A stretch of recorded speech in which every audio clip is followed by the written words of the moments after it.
Welcome to 5 and 5 with Miller and Mango, your go-to source for all things finance with a twist of culture infused into every episode.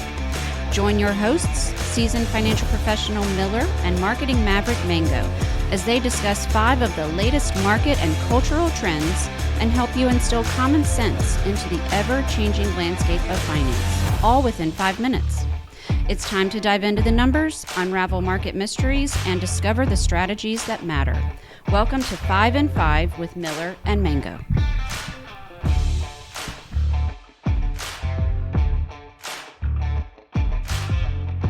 Hello and welcome back to 5 and 5 with Miller and Mango. Happy New Year. Happy 2024. 2024 is rolling. We had a good 8-episode run. Hopefully everybody enjoyed the episode with my sons during the holiday break. But we're about to get back into the groove, give people what they want, right, Miller? That's right. The kids are back in school. Now the adults are back in charge. Let's do it. Let's roll. New year, new you. Let's talk about New Year's financial resolutions. Give us some tips to what to start thinking about here in January. I think between getting in better shape and doing better with your finances, those probably take the cake here in terms of being in top of a lot of people's New Year's resolutions. And I love the financial element of it. If you fail to plan to fail. So this is an excellent time to reset, really gauge what did 2023 throw your way? What were your spending habits? How much did you save?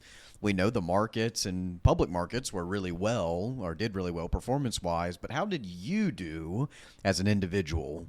Balancing both of those things together, I think, is key, especially from the tax side of things. Go ahead and start these habits of contributing to employer-sponsored accounts like 401ks, use your IRAs, go ahead and max those things out. Treat January, and early January, that is, as an opportunity to set good habits and be disciplined. Because you can't rewind the clock back, right? Yep. Time is that powerful commodity. You got to be in the moment and use it when it's right in front of you. So have a plan in place, start budgeting, tax season coming up. Yeah, and set realistic goals too. If you look back and saw, hey, I spent $10,000 on food, let's say, don't set a goal for yourself where it's $1,500 for this year. You're setting yourself up for failure. So setting realistic goals and really looking at the person in the mirror, I think, is a great place to start. Awesome.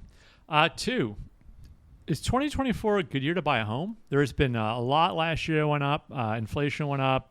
Prices for houses went up. There's been some articles that this looks pretty good. The outlook right now is positive, but we'd love to hear your point of view. Yeah. The frustrating finance answer is it depends.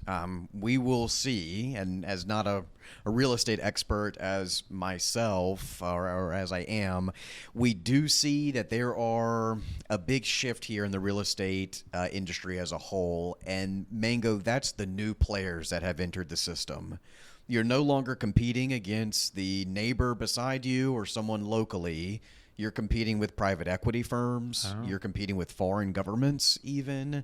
You're dealing with hedge funds as well. So more commercialized buyers coming in, and even corporations. I mean, big-time corporations will come in and buy homes for their employees if they're planning to relocate them. Yeah. So we're having a new entrance here with new players joining. It's not just versus the guy down the street from you. So I think that's adding some pressure factors that play into things for sure. But Mango, I'll tell you this, if your plan starts with, I will buy when, or I'm just going to wait for blank, you don't have much of a plan. Got it.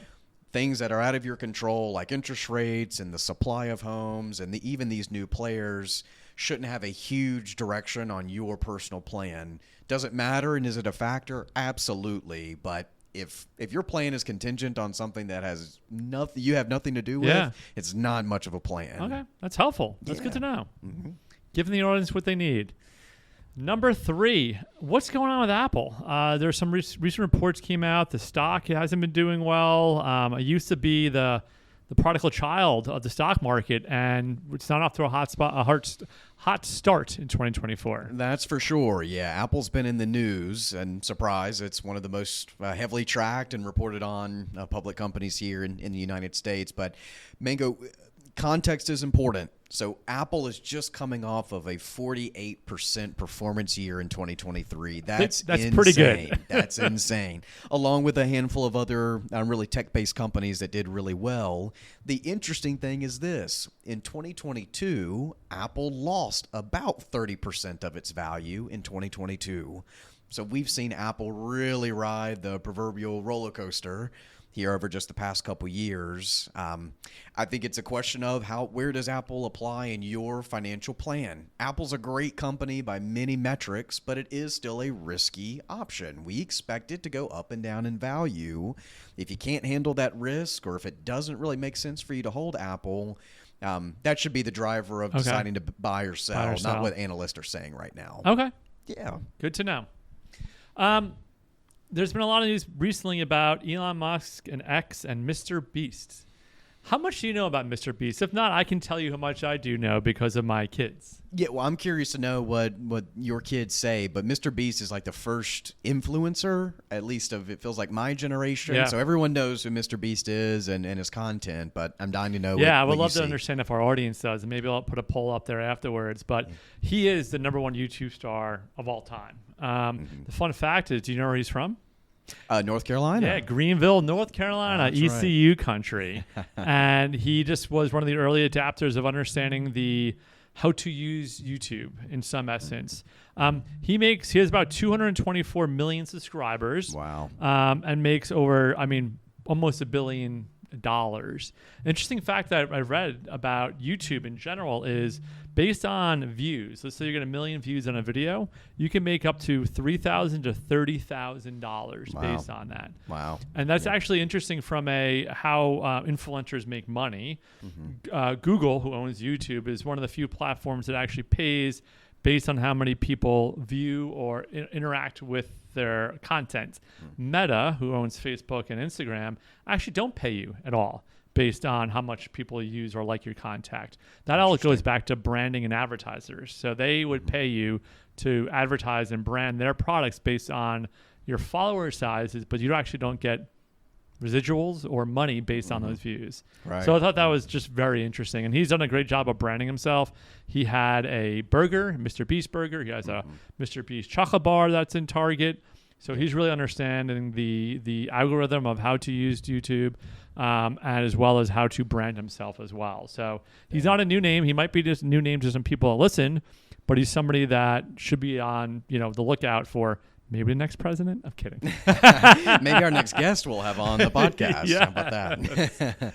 So, yeah, he's fascinating interesting. personality. He is. It's been fun to watch him grow. And my kids love his videos. Most of his videos have a positive slant to it, so I enjoy him. Right. Yeah. Yeah. Love it. Go Mr. Beast. And last segment, explain it to me like a fourth grader. As we get through the holiday season and go into the new year, unfortunately, we're back in scam season, I'll call it. So can you give our audience just some understanding of what some typical or outlooks for some financial scams they might be, put in front of them soon? Yeah, unfortunately, scams and scammers are as old as time, it seems, and they're only getting smarter and more clever, especially using the internet to do so. Yeah. So a couple things I've pointed out or want to point out, it's those lines are being blurred here in terms of what looks clearly like a scam, like send money to a Nigerian prince and then you'll win the lottery or something like that. That's somewhat clearly a scam. Yep. But the lines are being blurred, right? Different scammers are now branding themselves as companies like Ticketmaster or Spotify or something like that and really cloaking themselves to get personal information from you or ways to get actual money from you. So the lines, again, are being blurred. In addition to, I've seen a lot of ads for courses that teach you how to build wealth or trade in the markets like foreign currency and things like that, where it comes across as being great, right? It's an education opportunity. It's a course that you'll enroll in, but the reviews say otherwise. It's largely a bait and switch play, and you may be learning a concept or a skill that is not applicable at all and shouldn't be used as a financial strategy longer term. So be wary here of odd emails coming out of nowhere, even if they're branded and, it looks professional, right? Yeah. These guys are smart. There's a reason why. Unfortunately, they're in business. Yeah. But ways to protect yourself would just be calling the company directly using a number that you can Google, not one that's in the email. And going from there. Unfortunately, we've had a couple instances of information being stolen, or unfortunately money exchanging hands, scam wise. So. Do you know, and you might not know this, if so let's say you send somebody money through credit cards or something like that. Do any of those financial institutions or banks have your back if you do get scams?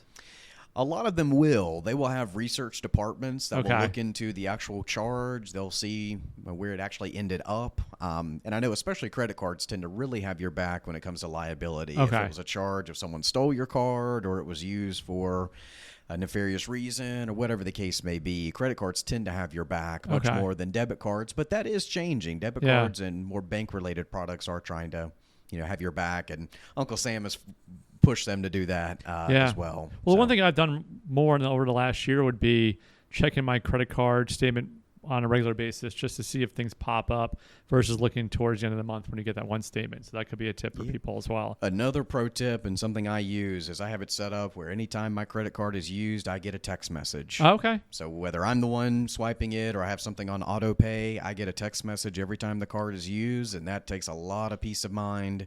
Or it allows me to keep a lot of peace of mind, I should say. So you don't have to wait till you get the bill at the end of the month, to your point. Awesome. That's right.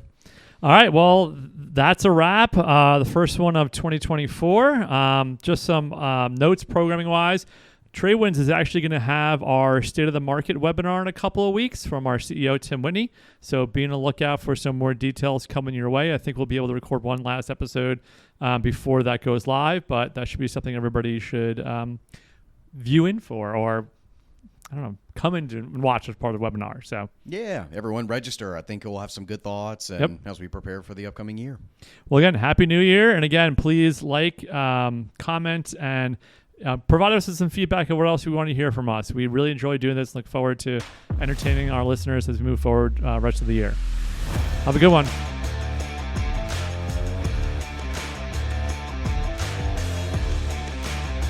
TradeWinds LLC is an investment advisory firm that is registered with the Securities Exchange Commission.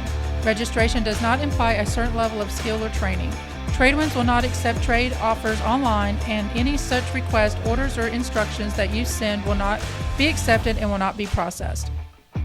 This presentation has been provided for informational purposes only and is not intended as legal, tax, or investment advice or a recommendation of any particular security or strategy. The investment strategy and themes discussed herein may be unsuitable for investors depending on their specific investment objectives and financial situation. Information obtained from third-party sources is believed to be reliable, though its accuracy is not guaranteed. Opinions expressed in this commentary reflect subjective judgments of the author based on conditions at the time of the publication and are subject to change without notice. Past performance is not indicative of future results.